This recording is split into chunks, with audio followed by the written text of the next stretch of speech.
Bienvenidos a un programa más de Sola Escritura, un recorrido por la Biblia. Estamos estudiando de un tiempo atrás el Evangelio según Mateo y nos encontramos en esta oportunidad en el capítulo 14. La semana pasada iniciamos la primera parte del capítulo 14 y hoy vamos a leer del versículo 22 en adelante, solo para hacer un pequeño recordatorio. En la primera parte del capítulo se nos narra retrospectivamente la muerte de Juan el Bautista. ¿Por qué digo retrospectivamente? Porque no sucedió en el momento en que Mateo lo está narrando. Él dice acá que Herodes el tetrarca, ya dijimos, ya hablamos un poquito acerca de la dinastía de los llamados Herodes, eran varios. Él escuchó la fama de Jesús y pensó que era Juan el Bautista al cual él había matado. Y entonces viene una narrativa de cómo fue la muerte de Juan el Bautista. En esta primera parte del capítulo 14 también está narrado el milagro de la alimentación de los 5.000. Y dijimos que este milagro estaba reportado por los cuatro evangelistas. Es una de las pocas narrativas en las cuales los cuatro coinciden en narrar algo. Hoy vamos a empezar a leer a partir del versículo 22 hasta llegar al final del capítulo. Termina el capítulo en el versículo 36. Así que vamos a ir de una vez a la lectura. Únicamente lo vamos a subdividir en dos porciones, ya que hay dos grandes narrativas en esta parte del capítulo 14. Así que bienvenidos y le voy a animar a que abra su Biblia si la tiene por ahí en Mateo 14, 22, y si no la tiene a la vista, vamos a poner aquí nuestra Biblia digital. Vamos a leer en esta oportunidad la versión Reina Valera 60. Ok, dice de esta manera. Enseguida Jesús hizo a sus discípulos entrar en la barca e ir delante de él a la otra ribera, entre tanto que él despedía a la multitud. Despedía a la multitud, subió al monte a orar aparte, y cuando llegó la noche estaba allí solo. Y ya la barca estaba en medio del mar, azotada por las olas, porque el viento era contrario. Mas a la cuarta vigilia de la noche, Jesús vino a ellos andando sobre el mar. Y los discípulos viéndole andar sobre el mar, se turbaron, diciendo, un fantasma, y dieron voces de miedo. Pero enseguida Jesús les habló diciendo, tened ánimo, soy yo, no temáis. Entonces le respondió Pedro y dijo, Señor, si eres tú, manda que yo vaya a ti sobre las aguas. Y él dijo, ven. Y descendiendo Pedro de la barca, andaba sobre las aguas para ir a Jesús. Pero al ver el fuerte viento, tuvo miedo y comenzando a hundirse, dio voces diciendo, Señor, sálvame. Al momento Jesús, extendiendo la mano, asió de él y le dijo, hombre de poca fe, ¿por qué dudaste?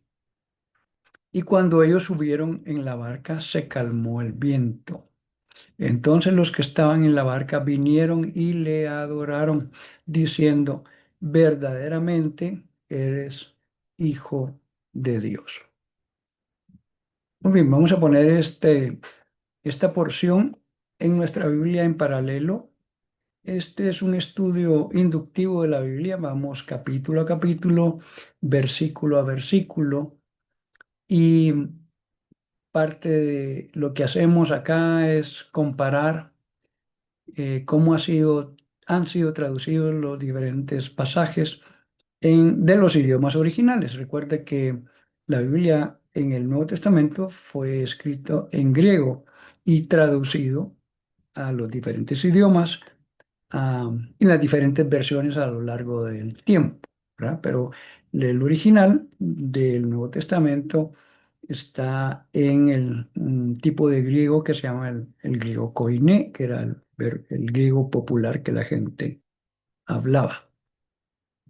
Muy bien, estamos ya aquí con nuestra Biblia en paralelo y vamos a ir comparando cómo ha sido traducido esta porción. Empezamos en el versículo 22. Ahora vamos a leer otra para poder ir comparando algunas cosas. Dice, enseguida hizo que los discípulos subieran a la barca y se adelantaran al otro lado mientras él despedía a la multitud. Ok, recuerde que mucha parte del ministerio de Jesús se desarrolló a orillas del mar de Galilea. En la región de Galilea, él visitó muchos pueblos, hizo muchos milagros, constantemente pasaba de un lado a otro del lago. Por ejemplo, usted recordará que hay un momento en que pasan al otro lado, a la región de Gadara, y ahí estaban aquellos dos eh, hombres que estaban poseídos por demonios, los libera y luego regresan. Así están viajando. El centro de operaciones de Jesús eh, básicamente era la ciudad de Capernaum. Voy a ponerle por aquí un pequeño mapa con un acercamiento. Ahí está el mar de Galilea. El mar de Galilea dice que en su tramo más largo tal vez tiene como unos 21 kilómetros y a lo ancho eh, llega a tener de 11 a 13 kilómetros. Por cierto, para los que viven aquí en Guatemala, las dimensiones se parecen bastante a nuestro lago de Atitlán en el occidente de la República, más o menos es de ese tamaño. Tiene una particularidad el mar de Galilea, que está bajo el nivel del mar. Para este sitio estará cerca de 200 metros bajo el nivel del mar. O sea, está ubicado en una gran depresión, lo alimenta el río Jordán y sale de nuevo el río Jordán para ir a desembocar finalmente en el Mar Muerto, que es donde ya no hay ningún río que saque las aguas. Ahí hasta ahí llega y se secan y por eso también el grado de salinidad que tiene el Mar Muerto. Ok, pero decíamos que la ciudad de Capernaum, a orillas del mar de Galilea, fue realmente como el centro de operaciones de Jesús. Ahí vivía Jesús muy probablemente en la casa del apóstol Pedro, de la familia del apóstol Pedro, con su esposa, su suegra, etcétera. Y aquí en este mapa, a la derecha de Capernaum, en el punto rojo que está señalizado, aparece la posible ubicación. Cuando digo posible es porque muchas de las ciudades mencionadas en las narrativas bíblicas, algunas desaparecieron, de algunas hay algunos vestigios arqueológicos, eh, muy pocas permanecen como tal, ¿verdad? Y entonces, bueno, las grandes sí, ¿verdad? Jerusalén, Belén, etcétera. Pero algunas ciudades que se mencionan, lo mencionamos la otra vez como Corazín, eh, solo quedaron algunos vestigios. Eso mismo pasa también con la ciudad de Bethsaida. Pero ahí aparece un puntito, nada más para que usted se ubique, porque dice otro de los evangelistas, el, após- eh, no era apóstol, él se unió luego al trabajo de los apóstoles, Marcos. Marcos dice que eh, navegaron a Bethsaida. O sea, esta narrativa de lo que acabamos de leer ahorita eh, está entonces en el borde norte del mar de Galilea en esta oportunidad. Se lo pongo acá para que usted ubique por dónde están sucediendo estas narraciones. Vamos de nuevo a nuestro texto. Muy bien, dije que el apóstol, otra vez, Marcos más bien, es que Marcos no era de los 12. Eso es una de las cosas que a veces tenemos como en mente, pero Juan, tampoco Lucas era de los 12, ¿verdad? Llegó después. Eh, Mateo, ellos sí eran del grupo original de 12. Marcos y Lucas escribieron sin estar directamente en el grupo de hombres que Dios, dice, Jesús llamó a los apóstoles. Muy bien, Jesús hizo que sus discípulos subieran a la barca y se adelantaran al otro lado mientras él despedía a la multitud.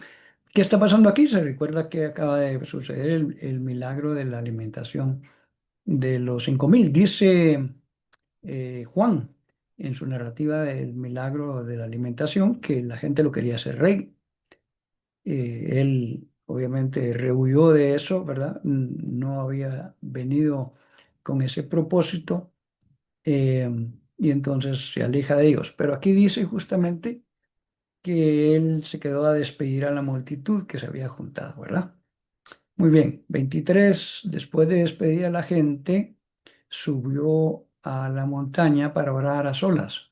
Al anochecer estaba allí el sol. Entonces él subió a una montaña, ya los discípulos se suben a una barca y empiezan a remar para ir al otro lado, como él les dijo.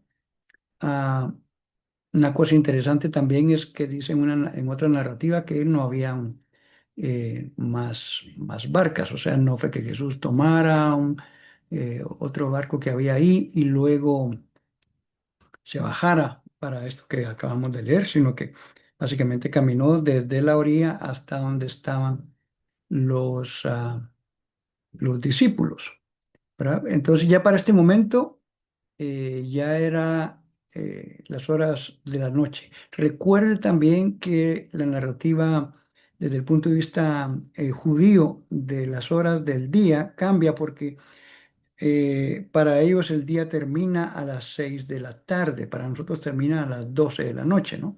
Pero a partir de las 6 de la tarde empieza el siguiente día para ellos.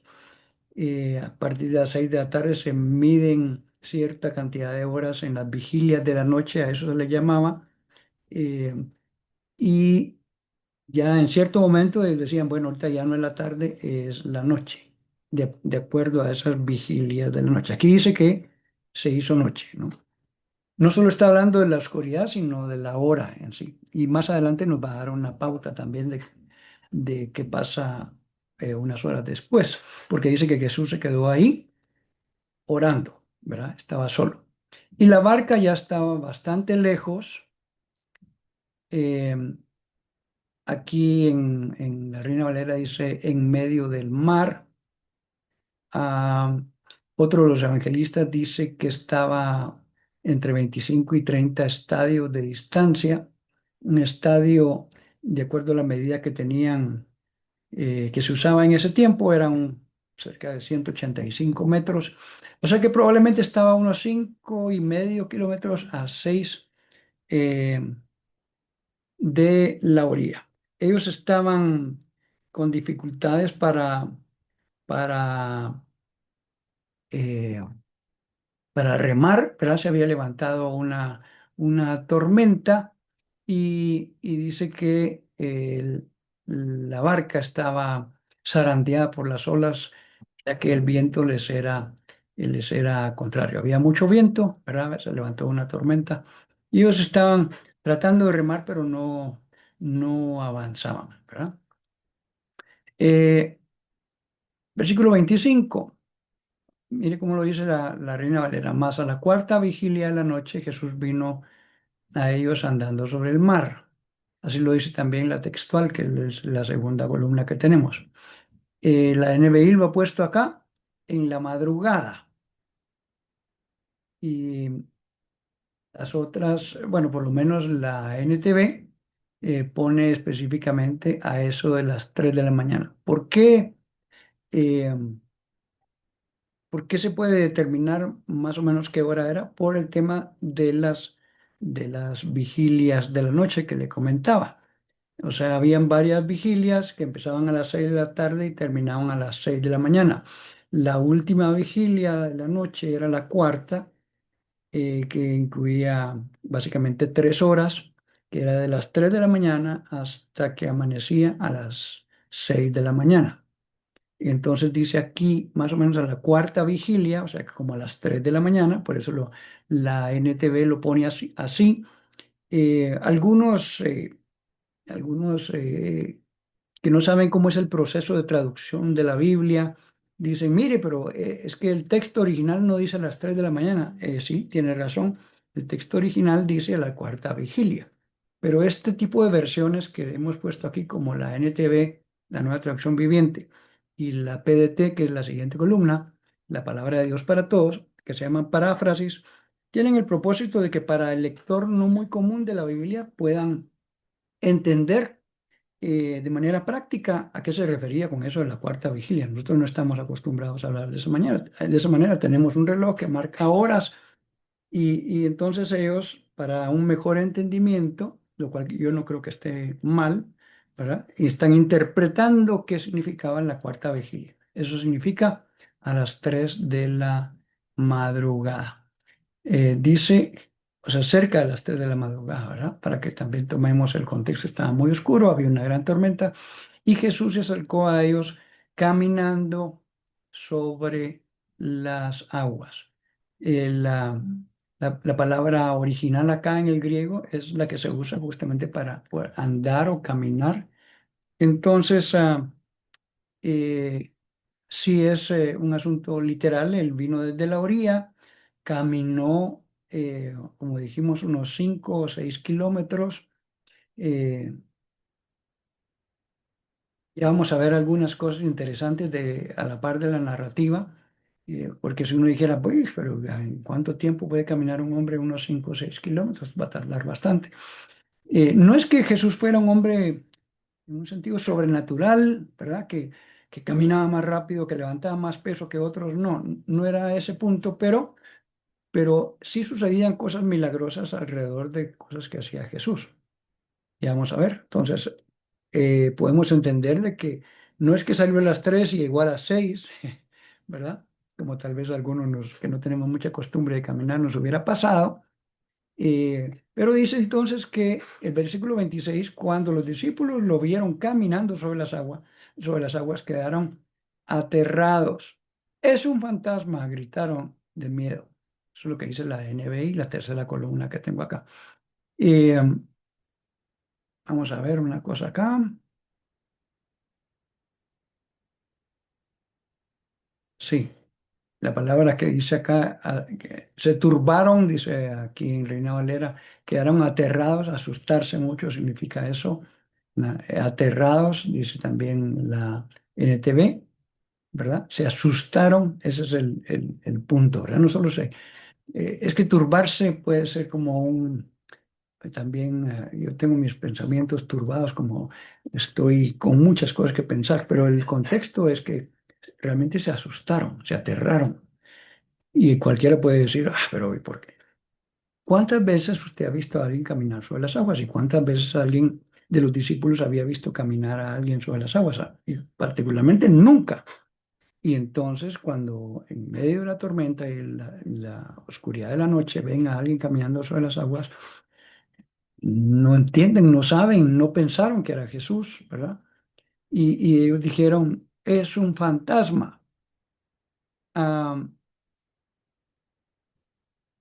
sí, la palabra que usaron aquí en el griego justamente es la palabra fantasma. No, un espectro también se ha traducido en algunas otras veces, ¿verdad? Pero está hablando de un ente espiritual. No dijeron es un espíritu, la palabra que se usa para espíritu es otra, aquí se usaron literalmente la palabra fantasma y dice que gritaron de miedo, o sea, realmente ellos estaban aterrados, gritando de miedo porque no sabían qué estaba pasando, ¿verdad? Ahora a nosotros nos da un poco de broma el tema, pero la situación era compleja, ¿verdad? A veces uno quisiera decir, pero es que estos discípulos como decía mi abuelita, ya hubiera querido que fuéramos nosotros a ver qué hubiera pasado, ¿verdad? 27. Pero Jesús les dijo enseguida, cálmense, soy yo, no tengan miedo. Esto es interesante, esta respuesta de Jesús, porque en varias ocasiones, cuando las personas pierden la esperanza, pierden la fe, lo que reemplaza estas dos cosas es el miedo. Y Jesús en varias ocasiones tiene que hablar con personas que están dudando, que tienen un problema de falta de esperanza o de fe con respecto de combatir el miedo. Eh, un ejemplo es aquel hombre que llegó a, déjeme ver si era su hija o era su siervo, que llegó a pedir con Jesús que sanara, y algo se interpuso en el tiempo, en ese momento, aquella mujer que estaba enferma. Y recordé que era su hija que estaba enfermo por 12 años. Pero, pero mientras Jesús va, llega aquella mujer que tenía flujo también de 12 años, y entonces le llegan a dar una mala noticia: mira, ya no hay nada que hacer, tu hija falleció. Y entonces Jesús le dice: no tengas miedo, solo ten fe. Hay una contraposición entre el miedo y la fe. Y aquí, otra vez, ellos estaban aterrorizados, habían perdido la fe, no pensaron, creo yo, ni por un momento que era Jesús que venía caminando, y Jesús les tiene que decir: cálmense, tengan ánimo, ¿verdad?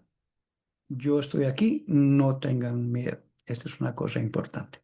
Versículo 28. Pedro responde y dice: Señor, si eres tú.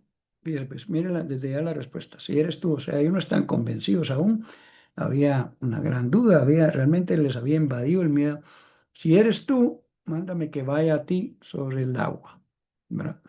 Y aquí viene uno de las narrativas sumamente interesantes del Nuevo Testamento, porque a veces podemos ver los milagros de Jesús y uno dice: bueno, pero ¿por qué era Jesús? Pero mire, ante la petición de Pedro: si eres tú, di que yo vaya caminando a ti sobre el agua. Y Jesús le dijo: ven, ¿verdad? O sea, está bien, ven, camina.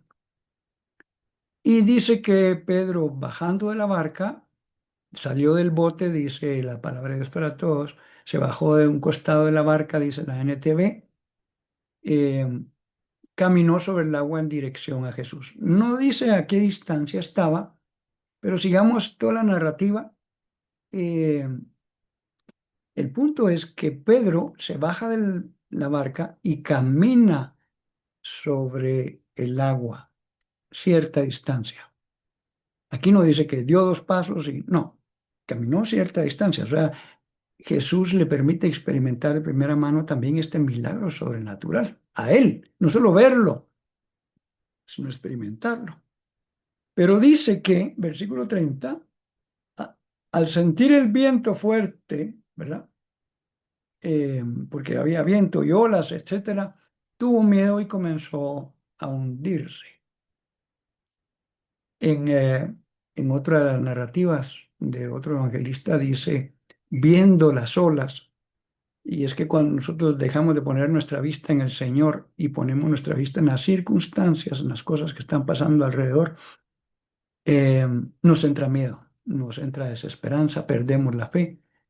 Por eso dice la Biblia: puesto los ojos en Jesús. O sea, mientras Pedro vio a Jesús, le creyó, empezó a caminar sobre las aguas, pero cuando puso su vista en las circunstancias, empezó a hundir. Y dice que Jesús, sujetándolo, dice, asió de él, dice la Reina Valera. Ya no usamos mucho este tipo de español, ¿verdad? Más bien agarrándolo, sujetándolo, lo agarró, dice la NTV, ¿verdad? Lo tomó de la mano, dice la palabra de Dios para todos. Eh, es más, de la forma que ha sido traducido, la textual, trabó de él, dice acá. O sea, a veces uno dice: bueno, ok, sí termino de entender, pero ya no hablamos mucho así. Pero por eso es bueno la dinámica de las nuevas traducciones de la Biblia en lenguajes de la forma que la gente está hablando en las diferentes épocas. Lo voy a dejar hasta ahí. Y dice: y le dijo, lo reprendió, dice acá en la NBI. Déjeme ver acá una cosa. Y le dijo, ajá, solo estoy revisando muy rápidamente. Sí, no habla tanto de una palabra de reprensión, Aunque sí le llama la atención por eso, cuando dice hombre de poca fe, falto de fe, dice en otra traducción acá. Eh, a veces y a mí me viene a la mente algunos videos de la narrativa de la Biblia de Jesús, con Jesús así medio mal encarado y casi regañando a Pedro, ¿por qué dudaste?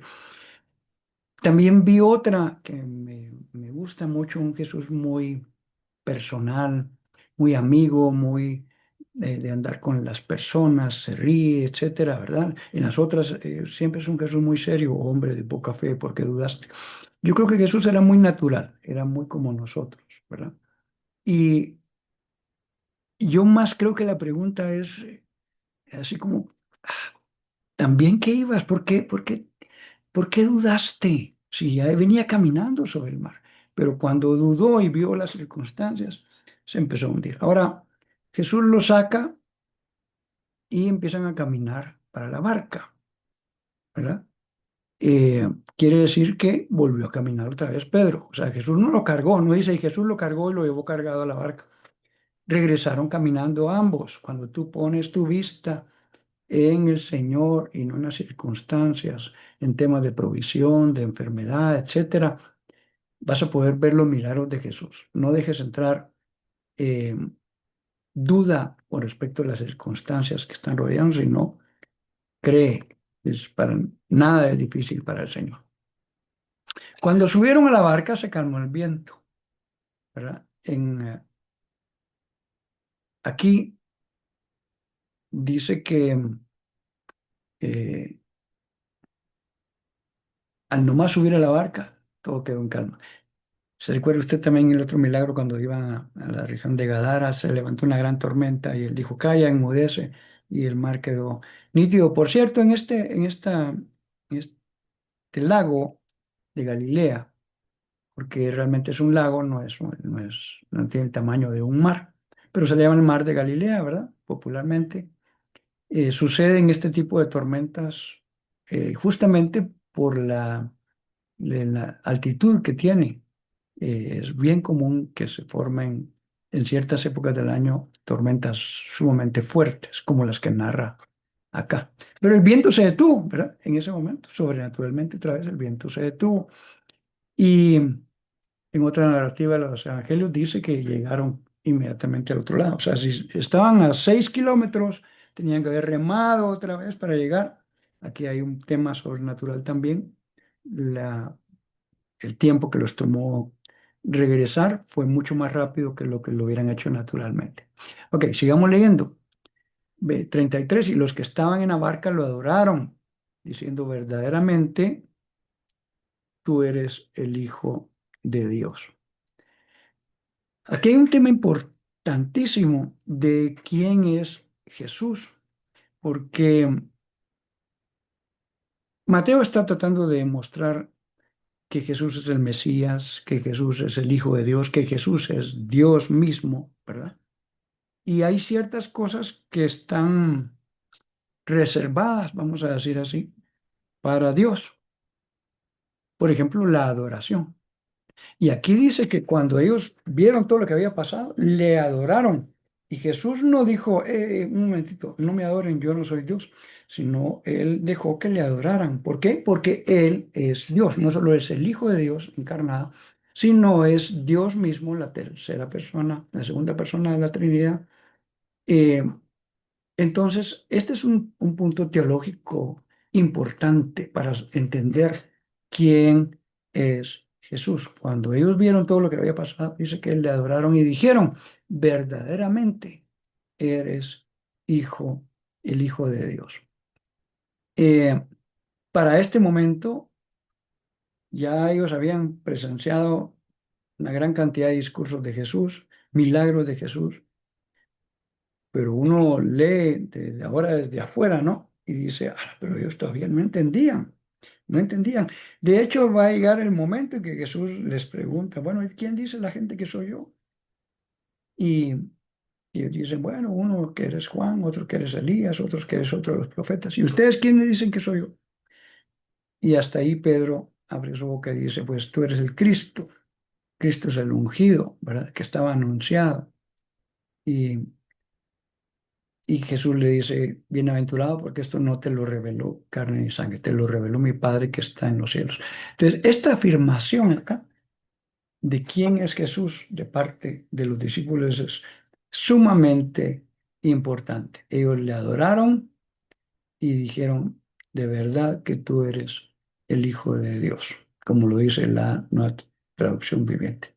Muy bien, vamos a ir a la última porción de esta lectura que tenemos para esta semana. Y esto va a preparar eh, lo que vamos a leer también la otra semana al iniciar el capítulo número 15. Le quiero recordar que este estudio normalmente se transmite por Zoom y luego se retransmite en el mismo momento en el Facebook de Iglesia Verbo Zona 16. Aparte de eso, cada semana se quedan grabados todas las transmisiones en el YouTube de Iglesia Verbo Zona 16. Lastimosamente, eh, las anteriores que hemos tenido no pudimos recuperarlas porque Facebook cambió un poco la política de lo que se llaman transmisiones en vivo o lives y no nos dio tiempo de bajar todas las que habíamos transmitido en Facebook y entonces ya no se pudo hacer un banco de datos de los anteriores libros que hemos estudiado. El de Mateo sí está completo. Si usted se ha perdido ah, alguna semana o algún capítulo, por favor entre al YouTube de Iglesia Cristiana Verbo Zona 16 y hay ahí un apartado, un playlist que es de los estudios de sola escritura. Muy bien, leamos la última parte y comentemos para ir cerrando. Terminada la travesía, vinieron a tierra de Genezaret. Cuando le conocieron, los hombres de aquel lugar enviaron noticia por toda aquella tierra alrededor y trajeron a él todos los enfermos y le rogaban que les dejase tocar solamente el borde de su manto y todos los que lo tocaron quedaron sanos.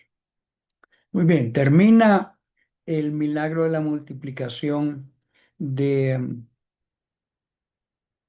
panes y los peces y luego eh, también sucede este milagro que solo los discípulos son testigos de caminar sobre las aguas y ahora Jesús va rumbo a otro lugar, aquí dice que iba rumbo a Genezaret, ¿verdad?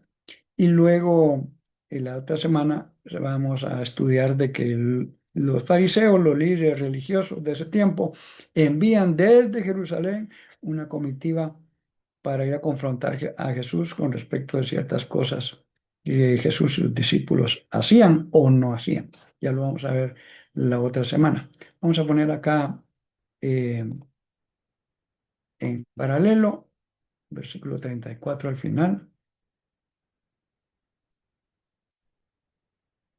Dice, después de cruzar el lago, desembarcaron en Genezaret, ¿verdad? Se están moviendo otra vez alrededor de varios pueblos alrededor del lago de Galilea. Dice, los habitantes de aquel lugar reconocieron a Jesús y divulgaron la noticia por todos los alrededores. Mire, para este momento del ministerio de Jesús ya casi, de hecho dice que no podía entrar en varias ciudades, tenía que quedarse en lugares desiertos afuera porque la gente se enteraba y habían escuchado todos los milagros, algunos interesados en aprender de Jesús, otros solo interesados en que Jesús hiciera algo por ellos, ¿verdad? Eso mismo sigue sucediendo hoy en día. ¿Por qué seguimos a Jesús? ¿Qué pasaría si Él no hiciera nada por nosotros? Le seguiríamos de todos modos, le honraríamos, le obedeceríamos, le adoraríamos. Y gracias a Dios que Él es sumamente bueno y no cambia, pero pueden haber motivaciones incorrectas para seguir a Jesús.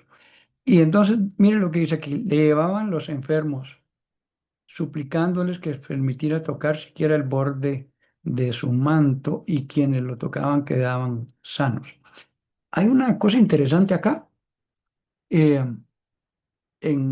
bueno, Jesús tenía muchas formas de sanar a las personas algunas veces solo decía una palabra, otras veces los tocaba, otras veces en sordos y mudos metió sus dedos en los oídos, en la boca.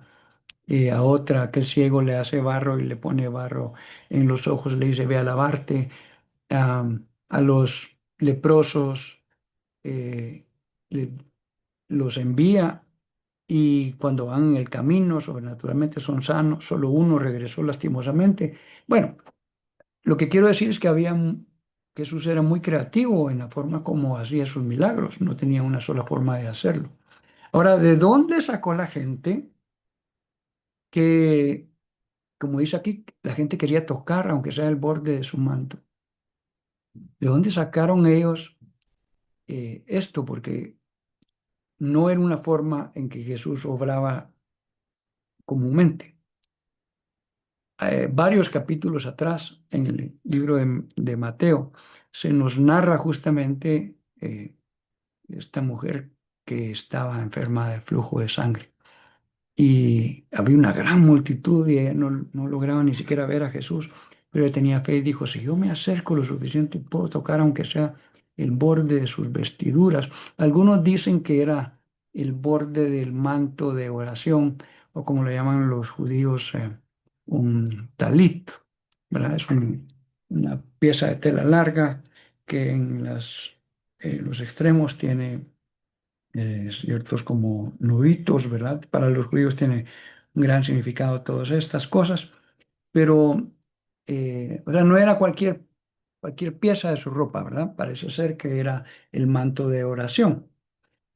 Y esta mujer enferma por 12 años dijo, si yo tan solo tocar el borde de su manto, podré ser salva. Ella tenía fe para eso. Cuando sucedió eso, la mujer se extiende, toca el manto de Jesús. Jesús dice, ¿quién me ha tocado? ¿Se recuerda usted? Y en esa narrativa, los discípulos dicen, ¿cómo que quién me ha tocado? Se mira que hay un montón de gente y todos estamos apretados aquí. No, no, no. Yo estoy hablando de que alguien me tocó y poder salió de mí. Eh, Pónganse en los zapatos de la mujer. Dice, me descubrieron, ¿verdad? ¿Por qué hace Jesús esto? Y él preguntó, ¿quién me ha tocado? Y dice que miraba por varios lados, ¿verdad? Hasta que finalmente la mujer dijo, fui yo. El propósito no era avergonzarla en ningún momento. El propósito era hacer público delante de todos que Dios es poderoso y puede librar a una mujer como esta que había estado enferma. Y había gastado todo su dinero, dice, en los médicos. Y entonces salió poder de Jesús y Jesús le dice, tu fe te ha sanado. En unas versiones dice, tu fe te ha salvado. La misma palabra sanar significa, eh, la que es traducida del griego, ¿no? Significa sanar y también significa salvar. Entonces, es probable que para este momento ya mucha gente se hubiera enterado que hubo una mujer que estuvo 12 años enferma de flujo de sangre y que fue sanada a través de que ya tuvo fe para tocar el borde de su manto. Es una de las pocas explicaciones que los estudiosos dan al respecto de esto, de dónde surgió que la fe tuviera, perdón, que la gente tuviera fe para que si tan solo tocaran el borde del manto de Jesús pudieran ser salvos. Es muy probable que es por la fama de lo que sucedió con esta mujer enferma de flujo por 12 años, el que llevara a la gente a hacer acciones como estas. Lo interesante es que dice que los que lo lograban tocar quedaban sanos. Jesús sigue siendo el mismo ayer, hoy y por los siglos. Si tú tienes una necesidad, cualquiera que ésta sea, si tú te acercas a Jesús, Jesús es el mismo y puede seguir haciendo las obras milagrosas. Si nosotros tan solo tenemos fe, no dudamos, creemos, confesamos y actuamos conforme a esa fe. Vamos a dejar el estudio de hoy hasta acá. Quiero despedir la transmisión e invitarles para el estudio de la otra semana, siempre el día miércoles. Que el Señor te bendiga y mientras llegamos a estudiar el capítulo número 15, yo quiero animarte a que lo leas en tu casa, en cualquiera de las versiones que tengas, y que anotes incluso algunas observaciones que Dios te pueda estar haciendo. Vamos a terminar aquí la transmisión. Que tengan una buena noche. Bendiciones para todos.